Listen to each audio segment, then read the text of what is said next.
Salut à tous. Petite vidéo, on va parler de l'avant-match, du choc du week-end entre Lille et le PSG. Le premier contre le second. Et pour une fois, c'est pas le PSG qui est premier. On va jouer la 16e journée de ce championnat. Donc on s'approche doucement mais sûrement de la mi-saison. Et on peut commencer sérieusement à dire les choses claires et nettes. Tout le monde le voit. Paris n'est pas dans une grande forme cette saison. L'après-finale de la Champions League, physiquement et mentalement, a plus atteint et touché les joueurs que je pense que les supporters parisiens ne le pensent. Ou au moins certains, parce qu'il y en a quand même plein qui s'aperçoivent de la réalité, que ça tourne pas, quoi, évidemment. Quand on pense que depuis le début de saison, face aux principaux rivaux, finalement, puisque je vous dis, il y a 4 équipes qui peuvent jouer le titre, vous perdez face à Marseille. Vous perdez face à Monaco, qui, au moment où ils ont perdu, Monaco était encore dans le tiercé, le quartet, je sais pas quoi, du championnat. Maintenant, depuis 2-3 journées, Monaco est un peu à la traîne. Mais vous perdez face à Monaco. Vous perdez donc face à Marseille. Vous perdez face à Lyon, d'accord? Des principaux concurrents. S'ils perdent face à Lille, donc vous perdez avec vos principaux adversaires pour le titre, alors que d'habitude, à cette même période, pratiquement à la mi-saison, vous avez entre 5 et 10 points d'avance sur vos concurrents, chaque année, à part l'année 2017 où ça se tenait avec Monaco, mais eux, lui et Monaco, Paris et Monaco, avaient 10 points d'avance sur la concurrence. Donc ça fait depuis 8 ans que Paris n'est pas là, après 15 journées, tout se joue à 1 ou 2 points entre le premier et le quatrième. Donc c'est chaud. Et s'ils perdent, après avoir perdu, je vous dis, notamment face à des concurrents directs que sont Lyon et Marseille, et qu'ils perdaient face à Lille, chaud les marrons. Là, on peut dire que la saison est plutôt mal barrée. Euh, Ça veut dire qu'ils, s'ils arrivent à être champions, c'est en battant les plus petits, mais qu'en confrontation directe, pour l'une des premières fois depuis 8 ans, ils n'arriveraient pas à se défaire des principaux adversaires. Et ils ont déjà du mal face à des mal classés, comme on a vu face à Lorient et d'autres matchs. Rien n'est jamais dans la simplicité, à part 2-3 matchs dans la saison. Hein, comme le dernier match en Champions League face aux Turcs, mais je vous dis, le contexte du match par rapport à ce qui s'était passé la veille, où les joueurs avaient tous quitté le terrain, etc., unis, etc. Donc les Turcs, le lendemain, n'avaient pas ce même engagement, tout simplement, qu'ils avaient le premier quart d'heure du match avant qu'ils soient interrompus. Ça rentrait dedans. Le lendemain, ça rentrait beaucoup moins dedans et ça a facilité les choses puisque ils n'ont pas fait bobo à Neymar. Donc s'ils n'ont pas fait bobo à Neymar, c'est qu'il a été relativement tranquille. Et si tu le laisses tranquille, il fait ce qu'il veut. Mais on n'est pas dans le monde des bisounours, il faut lui rentrer dedans un peu, quoi. Donc Paris. Alors là, je le disais déjà face à Lyon, mais là je le dis encore plus. Face à Lille, défaite interdite. Parce que s'ils perdent, pendant ce temps-là, Lille prend 4 points d'avance.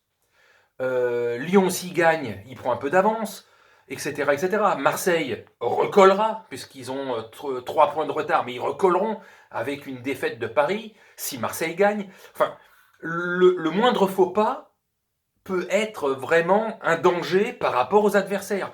Et là, pardon, vous devez quand même éliminer l'un des principaux adversaires, ou au moins le rattraper, voire le dépasser, ce qui est Lille. Lille, pour moi, avec Lyon, les favoris pour le titre de champion de France, avec en léger retrait l'Olympique de Marseille, et encore en léger retrait Montpellier. Mais les principaux adversaires pour moi cette saison, à 100%, c'est Lyon et Lille, et légèrement en retrait, mais là, à l'affût, l'Olympique de Marseille. Donc Paris, attention, attention les gars. Je ne sais pas quel compo, Neymar sera de retour ou pas. Il a failli décéder lors du match et puis 10 jours après, il est là. C'est pour ça que la suspension, carton rouge, c'est 3 matchs dont un avec sursis. Parce que finalement, si Neymar avait été blessé pendant 2 mois, 3 mois, il aurait pris 6 à 8 matchs de suspension. Mais comme ils ont vu que en 15 jours maximum, Neymar serait de retour, donc ils ont mis allez, 2 matchs fermes et un match avec sursis au cas où, mais voilà quoi. Proportionnellement à comment se trouve Neymar. Donc je sais pas, quel compo, comment, pourquoi, parce que Mbappé ou pas Mbappé, depuis le début de saison, il n'est pas à 100%. Il n'est pas à 100% physiquement. Et quand il n'est pas à 100% physiquement, t'as l'impression qu'il n'est pas à 100% dans sa tête. T'as l'impression des fois qu'il est absent, ou qu'il boude, ou qu'il fait la gueule, ou que oh non, j'ai pas envie de faire cette action. Enfin, je sais pas. Il y a un truc qui me plaît beaucoup moins, alors que j'ai toujours dit que j'étais super fan, mais il y a un truc qui me plaît moins là. Donc, je sais pas comment va jouer Paris, quelle sera la compo, parce que Di Maria, il sort un peu, il a moins la hargne, la grinta lui aussi, donc tu as l'impression qu'il sort de l'équipe un peu. Enfin, il y a des trucs qui vont pas. Il y a des trucs qui vont pas. Et ça se voit au classement. Ça se voit au classement. La première fois depuis 8 ans où Paris n'a pas 5 à 10 points d'avance sur les autres. À part, je vous dis, l'année 2017, mais c'était Monaco et Paris qui avaient 10 points d'avance, eux deux, sur les autres. Mais ça n'a jamais été aussi serré comme ça, là, à 2, 3, 4 points maximum sur 4 équipes au bout de 15 journées, depuis 8 ans. Donc il y a un truc. Donc il y a un truc qui va pas, qui tourne pas bien sur le Paname de cette année. Et donc on va bien voir ce qui va se passer. Suspense toute la saison. Lille est quand même pour moi l'équipe qui pratique le plus beau football.